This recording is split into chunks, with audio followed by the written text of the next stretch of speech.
All right, YouTube. Once again, it's Kennard, Vernon, and Stewart here with the podcast. We're talking Auburn football. Go ahead and subscribe to Vernon Speaks Sports Auburn. Leave a comment in the chat and like the video and subscribe to Vernon Speaks Sports Auburn. Down in Deep South, college football is king, and on the plains of Auburn, the battle cry is War Damn Eagle. So the Auburn defense, this is something we want to talk about going into the next week of fall camp, as Auburn is actually like 2 weeks away from the opening football game against Alabama A&M. Luckily, considering the depth issues that Auburn has had in the past and trying to piece some things together, especially with the new coaching staff on both sides of the football field, offensive coordinators and defensive coordinators, they're actually able to kind of stretch fall camp out a little bit, at least for another week, and get into some real live action against California in week 2. I think Auburn will have the better roster against Cal, but also this is a game that Auburn has to be absolutely prepared for as Cal transitions to another conference.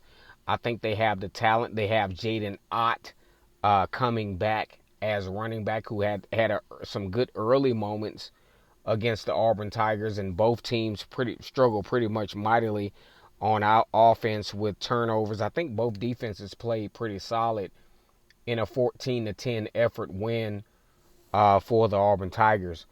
Auburn hopes to recover in 2024 after a series of injuries hampered and already these guys were already shallow to begin with, considering what Hugh Freeze walked into.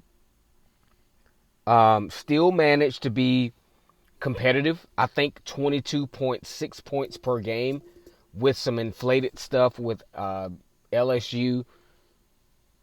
They allowed LSU 48 points per game, but for the most part, the defense was pretty solid on paper, but allowed some crucial third down conversion. They weren't really good on third down. They weren't really good against the run game, and that's why you're looking at a 6-7 Auburn football team in 2023. I think some of the biggest hits for the Tigers on the defensive line early on. You lost Mosiah Kite, a transfer from Maryland early in last season, which forced Keldrick Falk, who I think was going to be a contributor anyway, but he was forced into a much more formidable role in 2023, and I think he took a really good advantage of it. 21 tackles, 3.5 for a loss, and almost 2 sacks, as Mosiah Kite's injury was only the beginning, actually, of the major blows to the 2023 defense in last year. And a lot of folks are like, yeah, they went 6-7, they underachieved, but man, look, those types of injuries, especially with the depth that Auburn didn't have to begin with, those are crucial. Absolutely crucial. And what was going to be a huge contributor up front, Austin Keys, linebacker transfer from Ole Miss, very talented linebacker, but he was injured as well. He actually suffered an injury against Samford that kept him out up until the late portion of the football season. And you think about all these injuries, and you think about having those experienced players to make those key stops. They just weren't there. I think Auburn's defense suffered a lot depth-wise last year, and it really told on them in those key games down the stretch against Ole Miss, Georgia, LSU. And a lot of those guys came back and were very active in that Alabama game. And, you even think about Keontae Scott, who suffered a high ankle sprain injury against Samford, who was out for a while.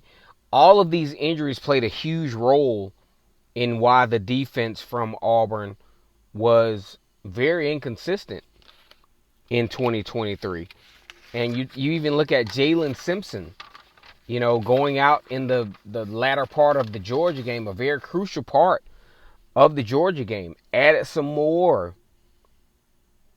inconsistency. But now, Auburn brings on DJ Durkin, who adds a very aggressive style in the popular 4-3 scheme, but he likes to kind of abbreviate that into a 4-2-5 scheme with active aggression from his personnel, especially at the linebacker position, and most notably, I think this kind of defense kind of reminds me of a slash of Will Muschamp. Will Muschamp was very aggressive on defense, especially when he was at Auburn. The team should see more of a traditional Auburn type of defense with the gang tackling that we've missed from the last few seasons. And he actually has brought on some more some more personnel to make this defense even more aggressive. I think Auburn has had a stellar recruiting class of high school guys and has added a huge amount of depth through transfer portal with Funjae Gote. You look at Jarquez Robinson from Colorado, Kieran Crawford from Arkansas, the edge, the Isaiah Rakes from USC. One guy I'm really big on is Philip Belide from Indiana, Trill Carter. All these guys are going to be able to add some type of element of depth and experience to this defense. I really like Dorian Musa from Duke. Cage Keys, defensive lineman from Duke. And most notably, the secondary additions of Antonio Kite from Alabama and Jaron Thompson from Texas, who I think are really going to play some key roles. And Auburn also has some guys that I want you guys to look out for. Is J.C. Hart from Lochapoka, Alabama. Also, Wooten, who's a safety as well, that was a contributor depth-wise. And I think when you look at the over-under for Auburn, they're expected to win about 7.5 games.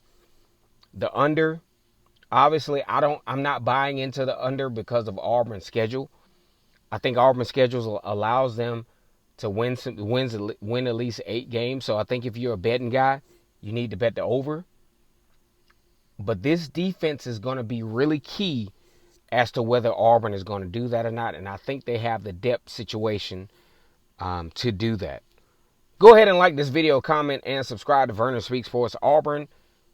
Down deep south, college football is king, and on the plains of Auburn, the battle cries War Eagle. And as always, it's great to be an Auburn Tiger. War.